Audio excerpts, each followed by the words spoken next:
Already, it's your boy Dilly once again doing a little bit of this Chelsea and Burnley review. The game just finished. Um, a fantastic first half for both teams, I should say. Four fantastic goals. Yeah, you couldn't really ask for more than that. I mean, in the second half, of course, Chelsea really took the game by the struck of the neck, and they really came on Burnley. But Burnley, all the credit due to Burnley. Burnley defended with their hearts.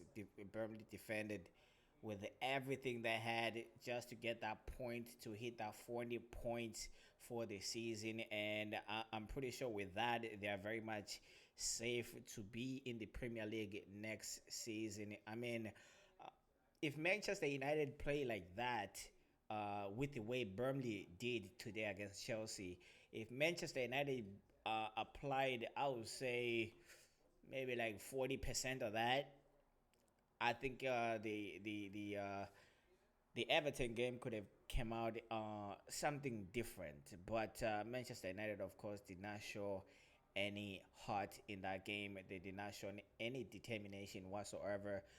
So I was just looking at this game. I was watching this game. Not really that I'm interested in the game. I was just looking at the how the Chelsea is gonna play this one. They played it very well. Only hard done by the good defending that Burnley was able to do in this one. They do get themselves a point. So right now Chelsea have played already 35 games. So that would leave Chelsea with only 9 points to play for right now in the table, and they've went up a little bit, a step further than it is Arsenal. Of course, Arsenal and Manchester United do have a game in hand on that. Let's see here. Now Chelsea are tied with Spurs, both teams sitting on 67 points. But of course, Spurs do have a game in hand. Chelsea and United once again do have a game in hand. Um, with the United game in hand against Manchester City, of course, as I have said in the last video, you could pretty much, what did they call it, a write-off?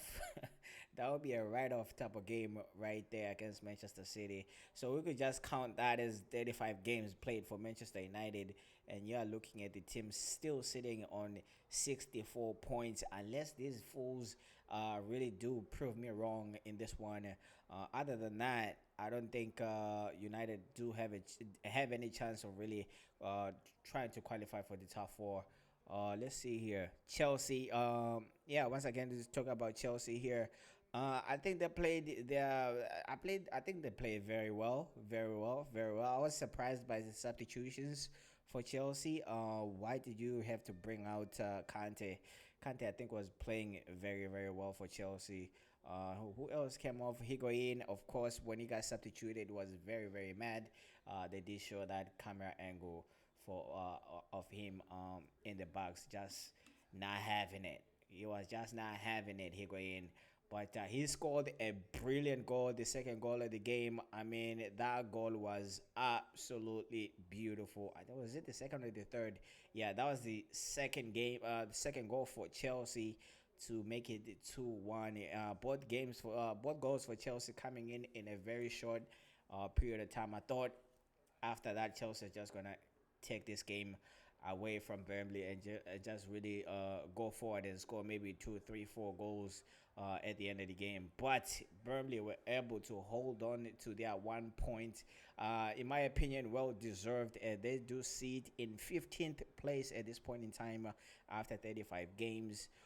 Even if Southampton it does win their game, or Brighton do win their game, they will still be behind Burnley, because Burnley do have 4 points above those two teams sitting in 15th place here. So in my opinion, they're already they are safe for the Premier League next season. But of course, the whole story for me and mostly of the United fans is to see how this team is going to play against Manchester City, how this team is going to play against Chelsea. I'm sure if Chelsea play like that with the way they play against Burnley, against Manchester United, I don't see how Chelsea could lose that game. I don't see how they can lose that game unless maybe they will just change tactics just because it's Manchester United. But I think they just have to look at that Everton game and really copy and paste what Everton did to Manchester United. I would look at that and say 3 points for Chelsea, and we are still not nowhere near the top four. So right now, the good news, in my opinion, is that we are only 3 points below third place.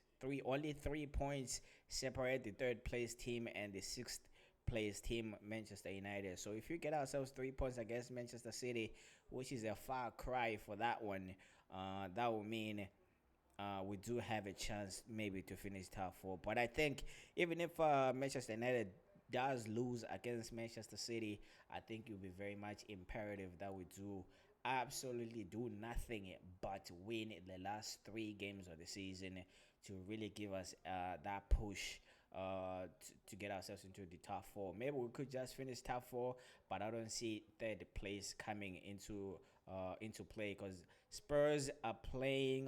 Let me see it here. What Spurs are playing Brighton, and they're playing at home as well. And you have seen how Spurs play when they do play at home nowadays in their new stadium.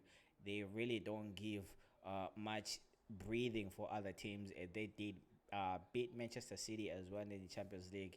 So I'll look at that game and be like, that's 3 points for Spurs. So that will give Spurs about, let me check this out here, uh 70 points or so, if I'm not mistaken. Yep, it will give Spurs 70 points, still in third place, and Arsenal still have to play as well. Then I don't know.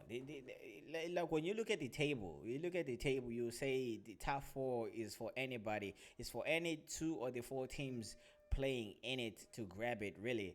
But when you look at the fixtures of the teams that are involved in that playoff spot for the Champions League position, you'll be like, where the hell is Manchester United going to get the points to go through and qualify for the Champions League next season? It's possible, but in my opinion, I don't see how that's going to happen. We have to win the last 3 games of the season for sure. We have to beat Chelsea in that game to make sure that we do really put the conversation forward of trying to qualify for the Champions League. Other than that, if we lose the next 2 games, top four is way too far gone. I'm already saying you're gonna lose against Manchester City, anyways. So with the last 3 games, I think those are the most important 3 games for Manchester United this season to try and really squeeze in into that top four. With that said, really, yep, that has been my little bit of a review. I'm going to be checking out the game, of course, against for Manchester United against Manchester City to see who's going to come out on top on that one. We do if we get a point in that game, I'll be happy with that because nowadays it seems like getting points or getting goals is a hard task for these boys to accomplish nowadays. So hey, hopefully we do finish top four. But as I'm looking at it right now, I just have a hard feeling that Manchester United are destined for that Europa League play next season. Thank you so much for watching. Make sure you leave your comments down below and let me know what you guys think. And I'll catch you on the next one. I'm out.